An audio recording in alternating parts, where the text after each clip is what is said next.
10 things you should never do on a first date. Welcome to our channel where we guide you through essential tips for a successful first date. While some use dating apps for attention or followers, most seek genuine connections. Don't lose sight of the ultimate goal, going on a real first date. The pandemic has disrupted traditional dating, but video dates can't replace the excitement of in-person meetings. Keep your eyes on that prize, a meaningful first date.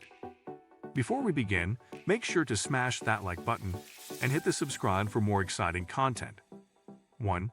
Choose the destination at random. If there's anything that real estate agents and hitmen have in common, it's that they both know the importance of location. So, let whichever of these occupations inspire you the most be your guide here.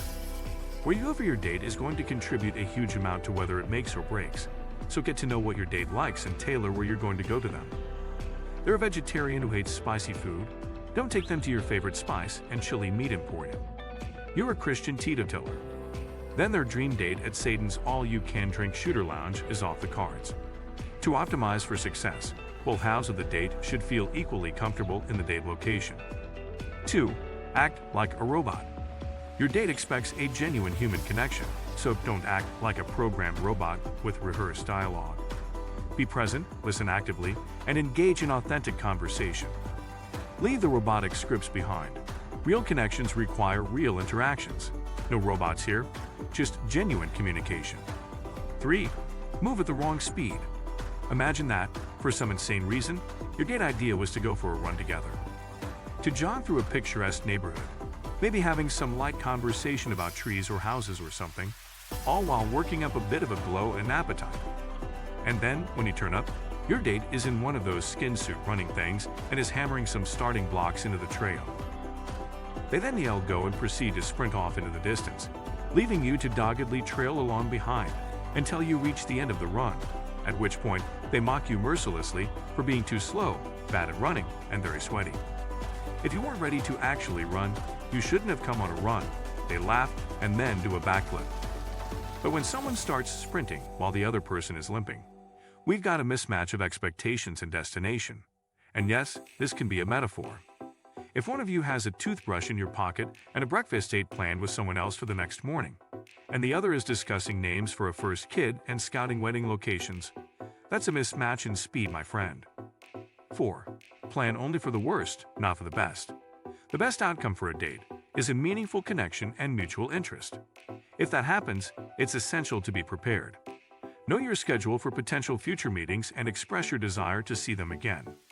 If it leads to going to your place, ensure it's presentable. Clean sheets are a must. And yes, please have fresh breath for any potential smooching.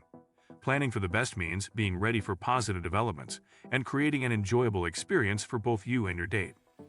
5. Dress inappropriately for the vibe.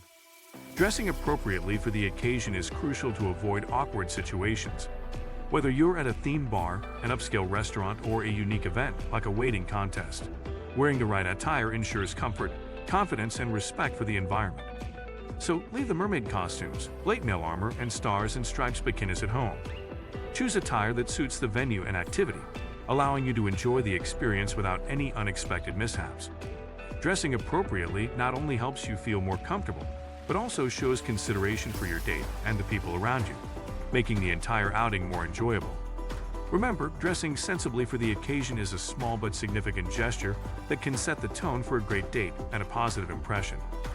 6. Go on about your ex. Avoid discussing your ex on a first date, even if you're on good terms. Keep the focus on the present and getting to know your date better. Talking about past relationships can create awkward or uncomfortable moments, so save those stories for a later time. 7. Only talk about yourself.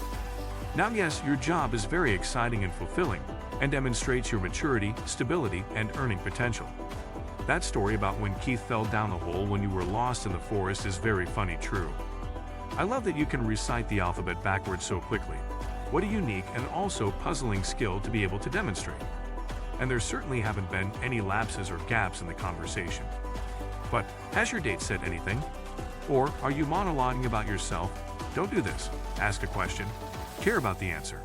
8. Only ask questions. What do you do for a living? Is there much room for growth in that industry? Is that because of a lack of demand or a glass ceiling caused by structural inequity and inherent misogyny in upper management? What are you doing to fight that? Is there no room for direct action? Have you considered attempting to manage up? Is the pay scale and slash or benefits commiserate to someone of your experience? Have you ever been arrested or convicted of any crime including genocide or acts of terror? Just answer the question, please. Yes, ask questions. Yes, be interested in the answers. You aren't the CIA. Don't interrogate your date. 9. Get too drunk. If you are not good at being very drunk, do not get very drunk. You will make sloppy errors of judgment and say or do something ranging from mildly embarrassing to mortifying. Also, if you are in a situation where you are able to correctly assess that you have a high level of skill in being very drunk, maybe you need to drink a bit less. Take your foot off the gas there, champ.